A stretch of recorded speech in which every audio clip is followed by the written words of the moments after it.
話唔定等你老咗都離唔開我嘅行業。老咗都離唔開婚姻介紹啊？老人院嚇，犀利喎！但係聽你把聲咁後生，做乜做呢行呢？可能內心想彌補一個遺憾啦。細個嗰陣時，即係我爺爺啊，成日帶我周圍去嘅。大個咗咧，咁佢就話不如一家人去一次北京啊咁。本來都應承得好地地嘅，咁但係啱出嚟做嘢嗰幾年咧，即係上升期啊嘛，大家都知道好忙。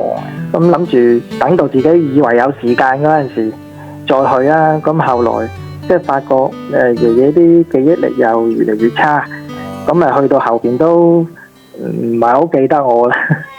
係，所以就想做啲嘢咯，為呢個社會，為啲老人家。即係話你點咋？的而且確真係愛要及時啊！有時候老人家就好似細路哥咁啫嘛。係啊，即係好似首歌咁啊，最心痛是愛得太遲。所以我哋院咧，依家都會話，即係經常開車帶佢哋出去。咁有啲地方咧，佢哋好想再去嘅，但係又冇家人陪伴，咁所以我哋都話叫啲姑娘先幫手記低啦。咁後邊再逐個安排佢哋去走走咁樣。不過你先幫我解決下我嗰個用車問題先。係講翻正經嘅。依家我開住一部二手塞納嘅，3.5啲油耗太高啦，而且啲即係老人家佢去遠少少咧，一陣又話要落車行下咁樣。3.5即係平行進口嗰隻舊款係嘛？係啊。陳生咧同我哋後台講過，想換車中情啲傳統品牌，問過嗰隻油電嘅 GL8，想問問我哋意見咁樣喎。因為呢排成日喺網上嗰度刷到，呢部車又買唔買得過呢噃？即係咪嗰隻 G180陸上啊？係啊係啊。嗱，我同你考慮2899嗰隻指導價嗰隻啊，今年入手嘅話咧，比運動嘅慳咗2萬幾蚊購置稅，純電有142公里，平時短途咧直接用電就得噶啦。佢綜合能耗咧100公里大概1.25升咁樣去計嘅話咧，一年2萬公里到啦係嘛？係啊係啊。油費大概就1000幾啊！哇，對比翻嗰啲5、6升油耗嘅運動咧，慳幾大千嘅喎。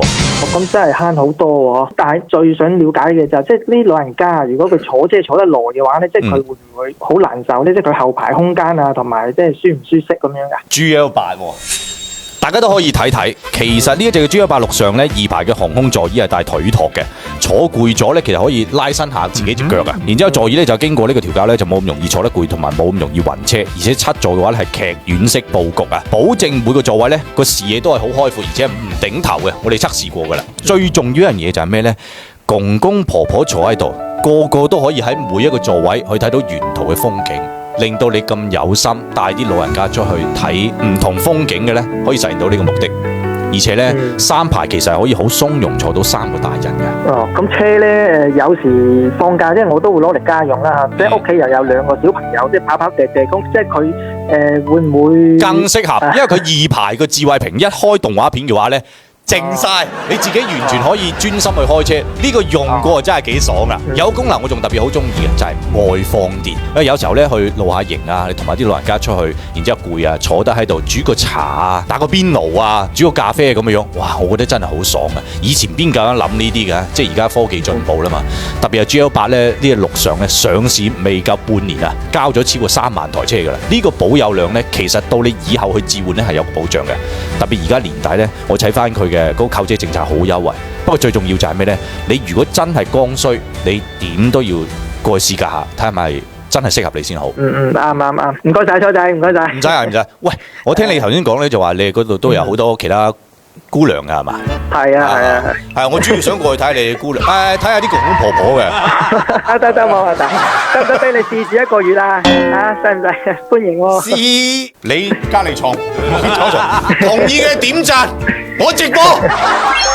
跟住加點讚，用車冇使煩。